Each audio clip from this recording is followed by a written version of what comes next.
Okay, part 2 tayo dun sa reviewer para sa Q&A. Number 6, how long do you sterilize the feeding bottles and nipples? Where do you start counting the time for sterilization process? So, pag kumulo na, 20 to 25 minutes or 15 to 30 minutes depending on the machine that you are going to use. You start counting when the sterilizer bottle's boiling point is 100 degrees Celsius. Yeah. What are the different types of milk formula? 1. Lactose-free milk, 2. Soya milk, and 3. Cow's milk. Yan. Basta doon sa NC2 lang yun. Ha? Yun na lang isasagot. Number 8. What will you do with the leftover milk?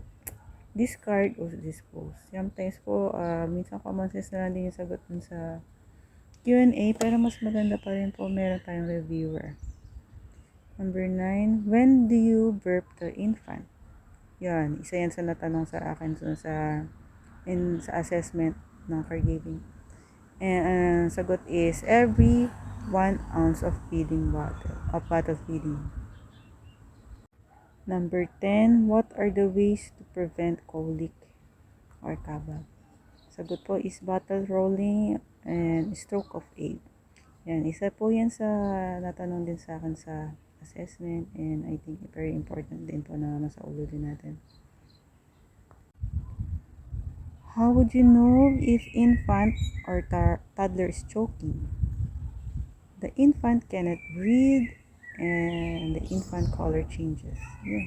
Makikita naman sa infant pag nagcho-choke na po siya. Number 12, what will you do if infant doesn't respond to your first aid procedures? Answer is bring the infant to the nearest hospital. Yeah, natanong din po yata sa akin yun. Yun, number 12. Where do you use a tympanic thermometer? Sagot ay ears. Pag tympanic, syempre po sa tenga. Number 14, what will you do if the child's heartbeat is more than 120 beats per minute while at rest? Yun, ang sagot is none. It's normal po sa baby or child, 120 beats. Yun. Number 15, what are the basic food groups needed by growing children? Yung food groups na pinag-aralan natin ay yung tatlo, di po ba? Go, grow, and glow. Yun, then explain din po natin yung isa-isa na ang go, carbohydrates, bread, rice, pasta. Ang grow, protein, chicken, meat, beef, meat, pork meat, and egg. Ang glow is vegetables. Number 16, what precaution must you take while serving the hot soup or dishes? Yan, pag mainit na ibibigay sa pasyente, anong gagawin? Siyempre, not to place the bowl or the soup in the edge of the table. Place it in the center. Do not fill the bowl of the soup full. Number 17, how would you control a bleeding wound? Pressure on the wound, elevate the wound. Yun, kunyari, nasa kamay nasugatan, lalagyan mo siya ng pressure, tapos tataas mo yung kamay para hindi siya mag-continue ng pagdudugo. Number 18, when do you use a splint? Ginagamit natin ang splint on fractures. Yan, tandaan nyo yung number 18 kasi natanong din sa akin yan. Okay, next question. What safety precautions should be observed if toddler is in the crib? Answer, make sure to always check the lock of the crib. Next, why should toddlers be allowed to walk and explore their surroundings? Answer, to develop their self-esteem, confidence, and independence. Next, how would you enhance toddlers' physical growth and development? By letting them play, giving them or give them Lego? What safety precautions are you going to do when infant starts crawling? Clean the floor. Keep all sharp objects away from the reach of the child. Tape the sockets. Next question, what will you do if the toddler has convulsion due to high fever? Wait for the child to reach the plateau temperature. Okay, yung mga tanong na to is given lang ng school, and marami ding tanong na random din sa iba-iba din talaga sa nag-a-assess or depende sa assessor, pero meron dito na natanong talaga sa akin. Yun, ano pa ba? Next is, how would you know if a child is ready to be toilet trained? Answer is verbal cues. The diaper used overnight does not have any urine at all. Bladder control. Hiding when pooping or urinating. Next question is, what will you do if child met bathroom or comfort room accident? Bring the child to the nearest hospital. What are the things to consider in dressing up the child? Answer is weather and temperature. Next, how would you determine the maximum inflation point when taking BP? Plus 30 to the first sound you will hear. Ano ba ibig sabihin nun? How would you determine the maximum inflation point? Yan, isa yan sa tinanong sa akin. Ibig sabihin, dun pag first time mag-BBP, hindi rin niya alam yung previous niya. A-add ka lang ng 30 plus 30 na dun sa marinig mo dun sa first sound. Plus 30 to the first sound you will hear. Yan. Why do you encourage the client to urinate prior to bed bathing? Answers for the bed bathing to be continuous. How will you dress a client with right-sided paralysis? Yan, kasama rin to sa tanong noon sa akin. Will you dress the client with right-sided paralysis? Undress the patient in the left side first, going to the right side. Dress the patient from his right side to his left side. Yun. Yung tanong po kasi is, how will you undress? Yun yung tanong sa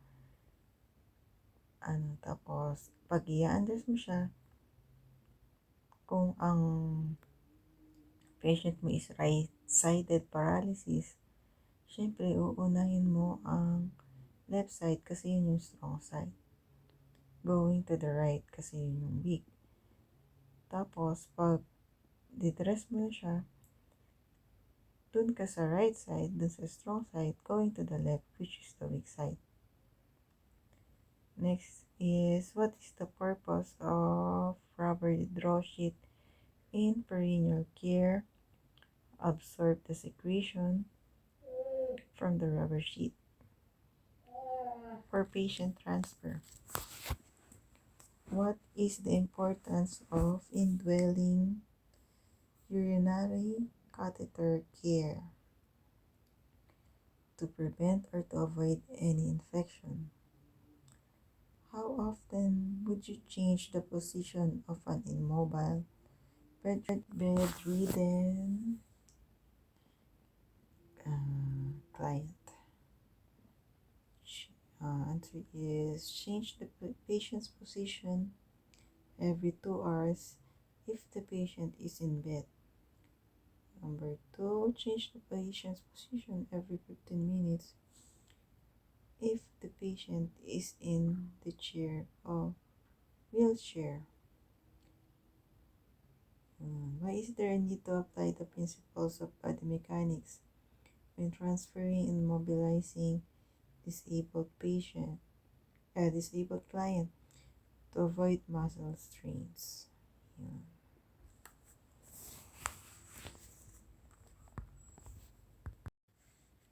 Okay, next question. What precaution would you take to avoid accident while child is playing with toys? Answer: remove all sharp objects.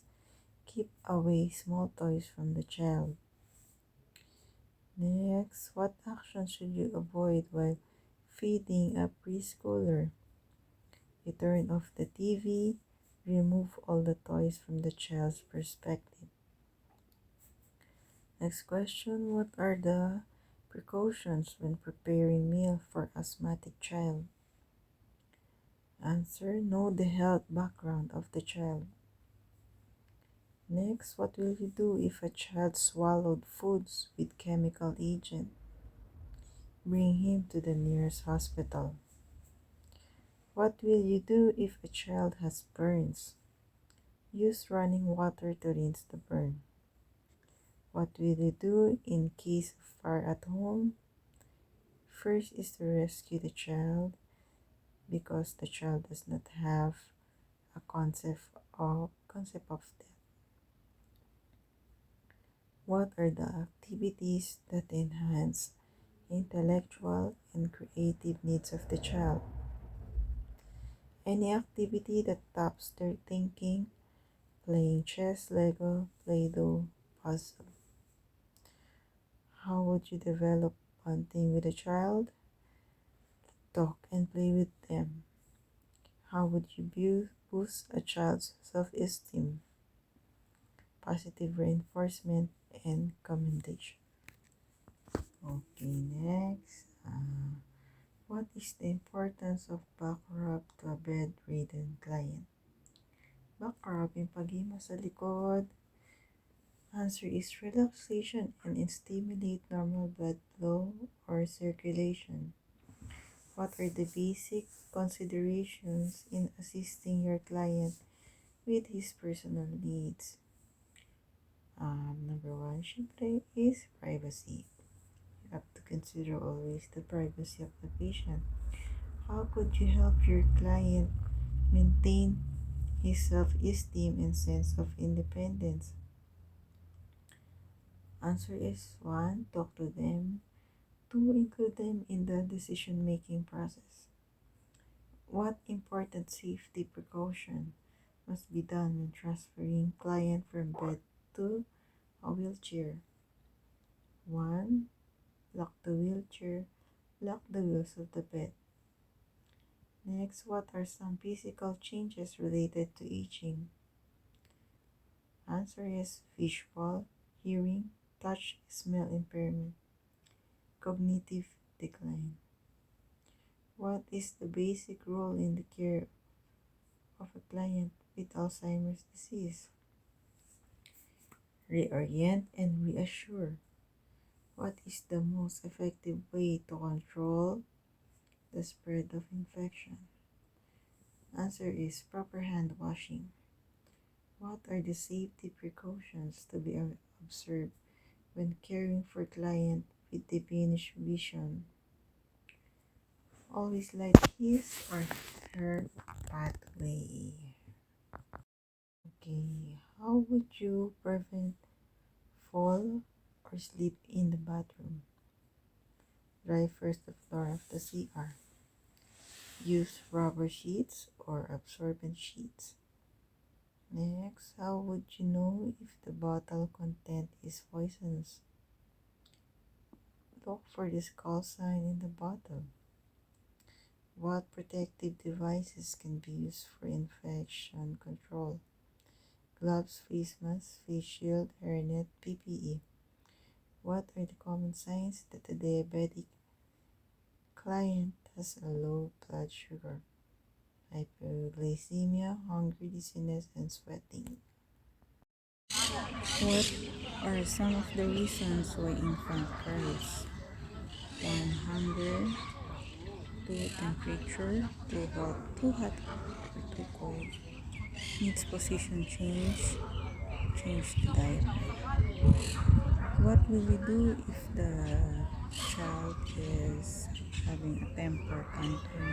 Natakpan lang siya ng computer na. Answer is ignore them because most of the time mga baby mahilig din siya mag-manipulate. Akala nila gusto nila. I-spoil na sila pag ganun. Yun, ignore lang pag nagta-temper tantrum. Yan. Tapos na. Yan din po yung mga some are possible questions. And di ko naman sinabi na lahat yan itatanong. Pero reviewer lang po kung gusto nyo lang i-review.